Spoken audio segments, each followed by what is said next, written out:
In my, what feels like many years of dating, it's been filled with ups and downs. I think for every successful relationship I've had, I've been ghosted, I've been rejected. But last week was the first time I was ever rejected by a dating app. That's right, kids, I got kicked off Tinder, and you're gonna wanna find out why. So I opened up my Tinder app the other day to do a little swiping, chum up some dates for the weekend, and it won't let me in.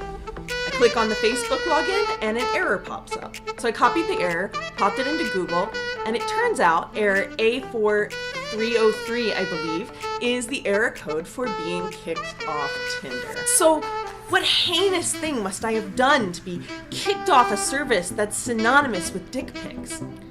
Well, I'm about to tell you. But first, I'm Rachel, that's Gojira, and this is Big Kid Alt. And if it's your first time at my channel, hit subscribe because I find myself in a lot of these weird situations.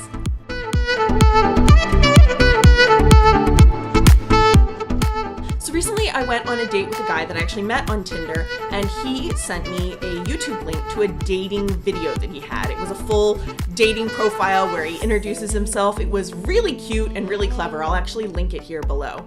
And I thought, what a brilliant idea to promote my YouTube channel, in addition to a way to give people more a sense of my personality through the dating app. Now, if you're not on Tinder, you may not know that they don't allow videos. It's only static photos. So I thought this was kind of a hack to get around that. So in order to make it easy for people to get to my YouTube profile, I actually took my domain, bigkidalt.com, and forwarded it to my YouTube account so it would be easy for people to type in Big Kid Alt and instantly see my videos. Then I also made an image for my YouTube account that combined a few of my video thumbnails with a message that said, check out my videos on bigkidalt.com. I thought I was so clever. I woke up the next morning psyched to look at my YouTube analytics and check out my Tinder inbox and see all those messages and views rolling in. It's about that time I found out that I'd gotten kicked off. I still have not entirely figured out which one, but apparently what I did violated Tinder terms of services. I didn't get any message from Tinder, I didn't get any email, although they have my email, I was just simply cut off.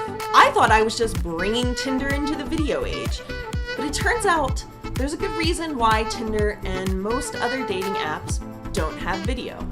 So let's talk about why. I'm sure I don't have to tell you this because you're on YouTube watching me right now, but video is huge. YouTube views have increased by 80%, and by 2020, 75% of the world's mobile traffic will be video. Most of our dating is happening through mobile apps right now, so doesn't all that logically make sense that video would make its way into dating? Video has long played a role in dating. Think back to the 80s when people did dating videos and swapped VHS tapes with their really awkward dating profiles. In fact, YouTube itself was originally created as a dating site. Most importantly, one of our biggest fears in dating nowadays is catfishing. And if you don't know what catfishing is, that's basically when somebody impersonates another person online. So they may be using false photos on their dating profile or old photos. It's a real fear of people nowadays that they'll meet somebody that's not accurately presenting themselves. And what better way to verify that but video?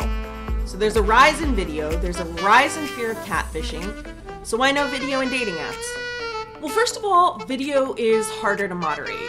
Rather than one image, it's like a bunch of images strung together. So you not only have to police for what's in it visually, but also what's in the audio, what people are saying. Sure, there's some automated ways to do this moderation, but where there's a will, there's a way, and people always do find a way to sneak in something naughty. So that means the burden of a lot of the moderation will fall on us, the users, which means dick pics. This is all to say the least of the newly passed Fight Online Sex Trafficking Act. This is the legislation that took down Craigslist personals. It affects community and marketplace sites like Craigslist or dating apps or even YouTube, and it makes those companies responsible for the content that their users are posting. We also can't ignore the tremendous trend Tinder introduced with their left and right swipe. It's turned dating into this efficiency practice where people are just trying to quickly see a photo and say yes or no. So something like a video, even if it might let you know the person more authentically or better, just isn't efficient in this new world of left-right swiping. And you gotta admit, if it ain't broke, don't fix it. The dating apps certainly aren't about to do something that would hurt their conversion rates. Now, all this said, it doesn't mean that dating apps won't ever introduce video, or even that there aren't any that don't have video. Hinge made headlines last summer when it allowed its users to start uploading video. And hot on their heels, the app Bumble introduced a new feature called Bumble Vid that will be coming out soon, and it's a bit like Snapchat or Instagram stories where people can upload little slices of their life, including video. And even Tinder themselves may be joining the trend. Last year, they purchased an app called Wheel that involves video, and so there's definitely been speculation that video may be coming to Tinder eventually.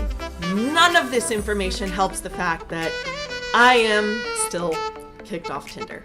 But perhaps, after all of these years of bad Tinder dates, this is just a sign from the dating gods that it's time to stop swiping. If you liked this video, or at least you can commiserate with my dating woes, please hit the thumbs up. If you liked what I had to say and you want to hear more, hit subscribe. I'm Rachel, this has been Big Kidult.